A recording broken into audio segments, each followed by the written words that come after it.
Hi, this is Sandra from Create in Spain, and today I decided to try my hand at a video tutorial rather than a screencast because I did want to show you some things I've got in my craft room that you may not have. Excuse me if I go fast, I am not sure how long my battery is going to last in my camera or indeed how long I can record for, so I'm trying to get it all in fast. Okay, first off I have little plastic shot glasses.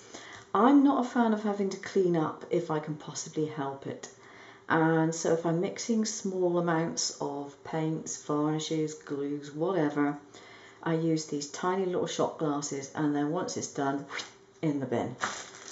I cannot be bothered spending half an hour cleaning up afterwards. This is a children's jumbo brush. It's a lot cheaper to buy one of these than it is a proper stencil brush. You can even trim the bristles down if you need to, but it does the same sort of job. It's blunt and it doesn't really spread too much. So for stenciling, great stuff. On the subject of stenciling, I buy these document wallets, which are made of acetate. It's much cheaper to buy these than it is to buy sheets of acetate for stencils. It cuts beautifully under the normal stencil setting for the silhouette. I think the blade setting's about 3 or 4. They're cheap to buy. This particular one is made by 4Cell. They come in different colours or indeed completely colourless and transparent. But they make great stencils. Here I have a jar of tools, and amongst that are some old embossing tools that I had with a set of something or other.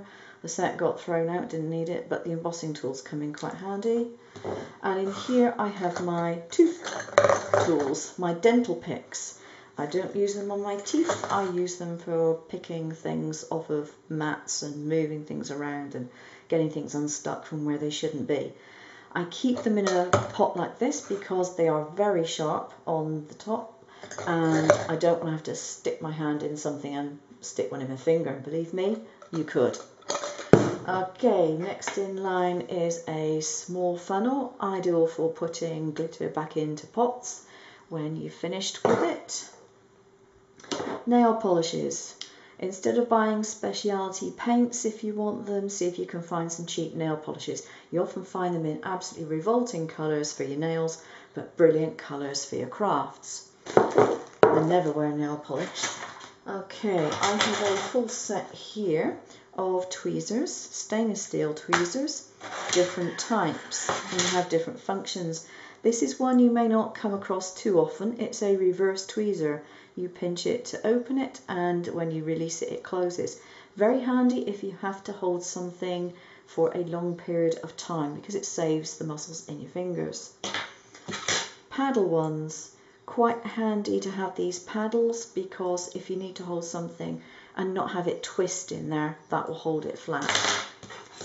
Then you have these which are angled, which are quite handy if you need to pick something up off the surface like so.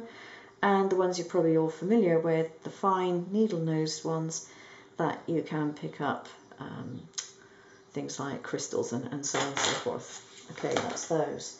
This, I'm going to have to show you side on, is a temporary spray adhesive. This one is used for embroidery normally. When you want to do applique, you need it to stay in place. It's excellent for re-sticking mats. You can actually spray this onto your mat and use tissue paper and still be able to cut it and take it off of the mat. Tactor 650 this one is, and yeah, that will last me quite a long time. Reeves iridescent medium. This is brilliant.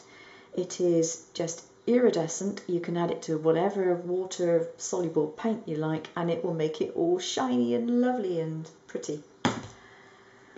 These are watercolor inks. They're highly concentrated, and again you can use these to make spray paints, spray inks, and yeah, you can have great fun with spraying stuff out of a normal cheap cosmetic spray bottle. This is a glitter hair lacquer.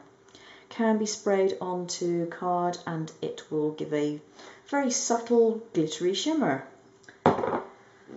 This This, I have no idea what it is, other than the fact that it's used as a DIY tape. Your husbands, guys watching this will probably know what it's for. I certainly don't, but I do know it's very handy because you can stick this onto card and you can cut out anything from lettering to accents or whatever, and it cuts nicely and it's nice and shiny, and yeah, available in all sorts of different colours. I've even got a silver tape here. This one's actually got its own backing. That one doesn't. That sticks to something directly. This has got its own backing. It's used again in DIY, and that makes great letters when you use that to cut it out. Okay, I think that's it, and that's probably as much as my camera will cope with. Thank you very much for watching. Bye.